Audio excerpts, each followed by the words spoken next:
In last night's ESC Daily show, Sietse Bakker revealed his preference for national selections over an internal selection. But which method is better in the light of the competition? We asked Daniel Gould, a professional Eurovision bettor who makes his money out of predicting the outcomes of the contest.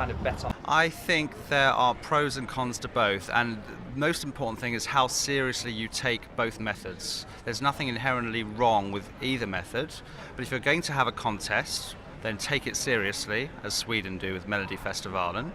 And if you're going to have an internal selection, then yes, you have to choose very carefully. And you can make a very sensible choice.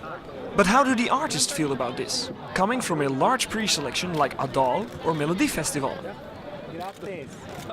I think it helps a lot, actually. I think I'm not as nervous as many of the other artists may be.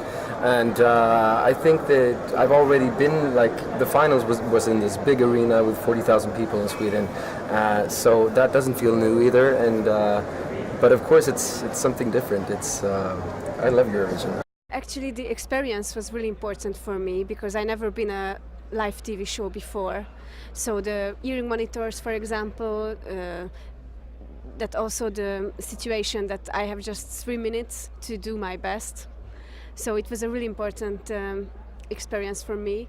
And also I did a flash mob tour, and this tour helped me a lot because I visited London and Amsterdam, where was a Eurovision party, pre-Eurovision party, and it was really useful because I could a little bit know how this world of Eurovision function. I think every country should have their selection process, but I mean, in Sweden it's really big. Half the population is watching, and it feels really good to come here knowing that I have a lot of people back home like really supporting me because they felt that they have choice in me. Winners of a pre-selection feel the support of a whole nation that chose them as their representative. And Daniel Gould sees their confidence grow on stage. I do, yes. I think the more that they've had to practice in the pre-selection, the readier they are when they're here. And the fact they've been in competition already, it's not even just about singing your song, it's about singing your song and knowing that you've sung in competition already. And there are certain acts who sung in their national finals and won their national finals. And Ott Lepland and Kula for Estonia is a great example. This was in 2012.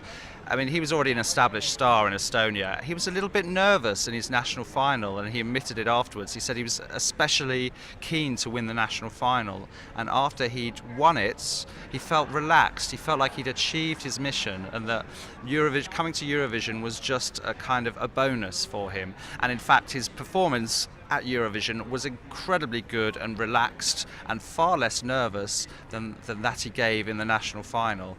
And I think the practice did him good, and the validation that came from winning the national final did him good, and it just meant he was ready to go, and he was used to being, in front of an audience that were going to judge him and against others. And I think it is a useful experience.